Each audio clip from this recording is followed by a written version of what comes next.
So what is up, ladies and gentlemen? Welcome back to our YouTube channel, Gentle One TV. So again, another update about Medit. So this video is from Only Me. Grabe, Only Me, ano? So this video has a title of Medit Millionaire na nga ba siya? Question mark. Hashtag Medit.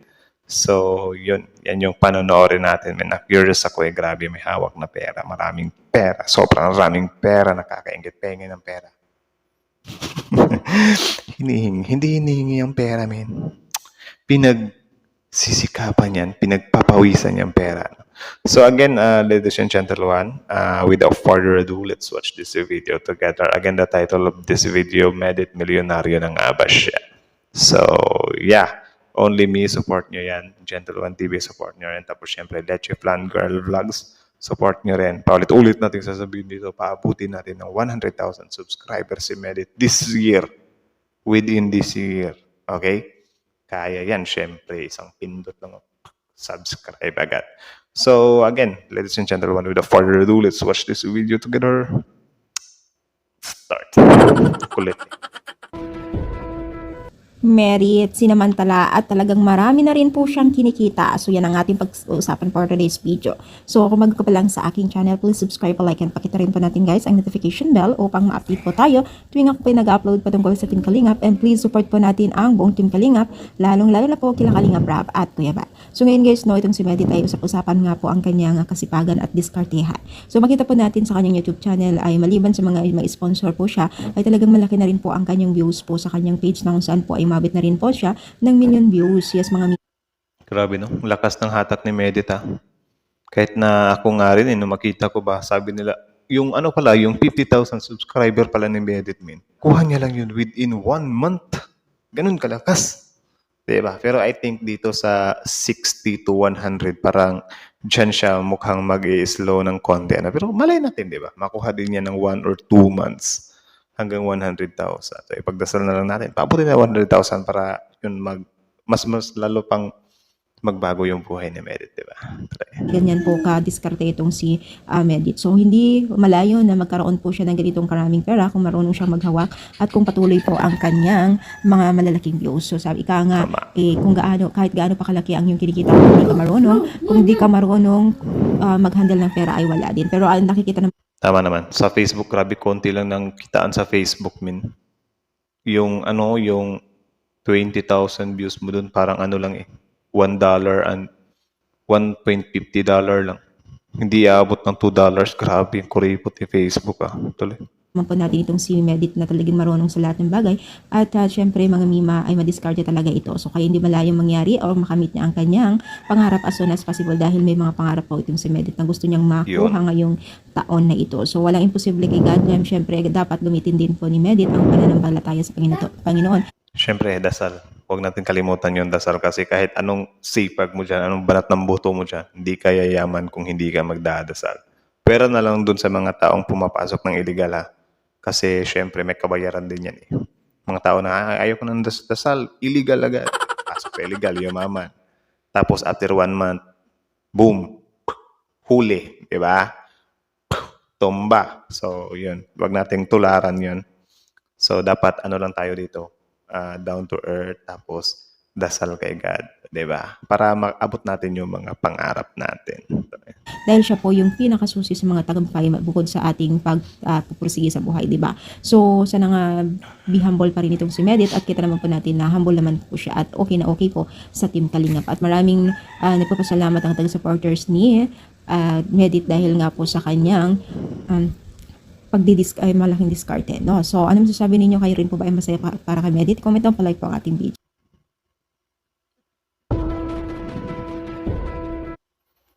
So, yun, tanong dito ni Only Me, masaya daw ba kayo kay Medit?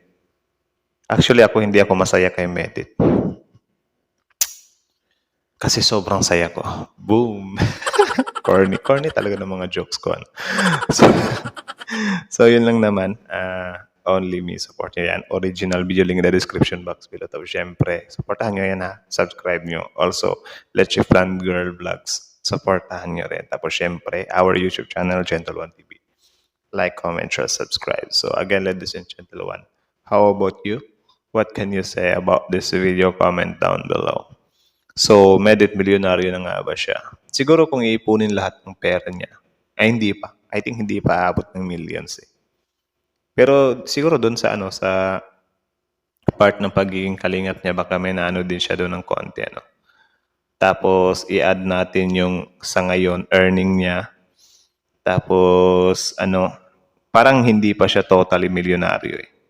Paano ba yung milyonaryo nagpa-function, guys? Yung milyonaryo ba nagpa-function siya as kapag ka nakalikom ka na ng 1 million, kahit na nagastos mo na yung iba, like kung ito-total mo yung lahat ng kinita mo ba sa buong working career mo, yun ba yung milyonaryo or needed mong may 1 million talaga na bulto? 1 million talaga sa kamay mo, di ba?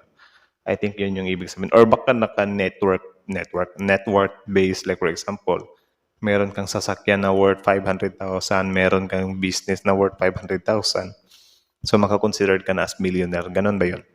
Comment nga kayo sa baba. Kasi kung ako, ewan ko kung hindi din ako milyonaryo eh. Pero I think muntik na akong aabot ng million in total ha. Pero yung pera, wala na. Ubos na. Kung aabot mga na ako ng million, baka yung money in hand ko mga nasa 20k lang. Tapos yung iba, ubos na. Di ba?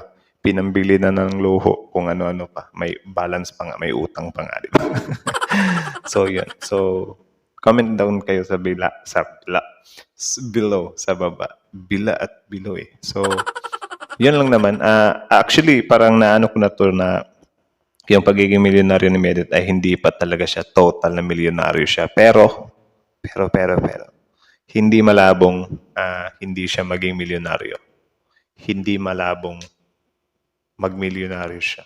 Hindi malabong hindi siya magmilyonaryo. Tama ba? Yeah, hindi malabo. Kasi syempre, sobrang sipag na tao. Tapos, sobrang grabe yung suporta. So, sana lang, merong si Medit, meron siyang content talaga na yung tipong pang viral talaga. Though, yung nag-attempt siya ng charity. Pero sana makatagpo pa siya ng other niche ba na grabe yung mga big time talaga na niche, Why not yung mga travel vlogs or yung vlogs talaga? Kasi I think parang hindi pa gaanong si Medit sa editing, di ba? Kasi yung sa Hong Kong, pwede niya yung gawa ng solid trip na solid vlog talaga.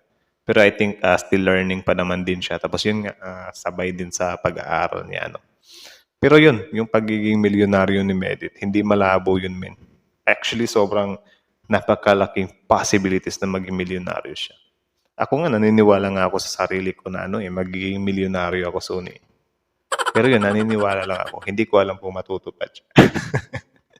Anyways, dasal-dasal lang kasi syempre, God lang, siya lang talaga yung Kung ibibigay niya na sa'yo yung timing or yung time na para sa'yo, of course, makakamit mo yun. So ngayon, patience lang tayo. Grind lang tayo ng grind sa buhay. So, yeah, that's it.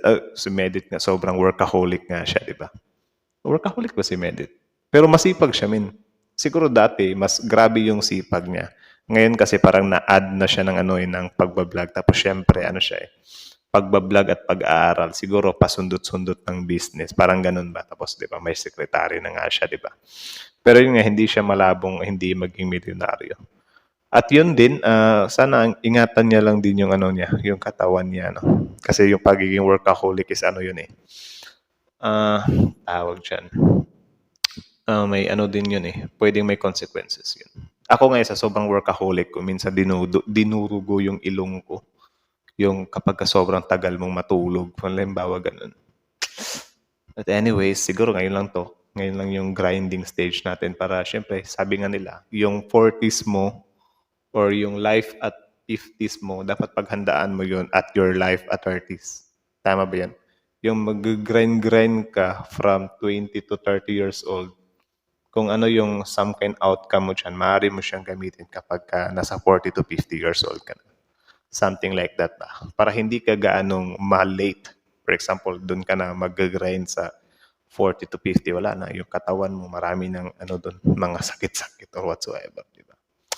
So, yun lang naman. Again, kayo na masasabi niyo dito. Comment down below and then let's talk about it in the comment section. Pasensya na kayo kung ano-ano yung pinagsasabi natin. So, bahala na kayo. Again, like, comment, share, subscribe. Let's Plan Girl Vlog, subscribe. Central One TV is out.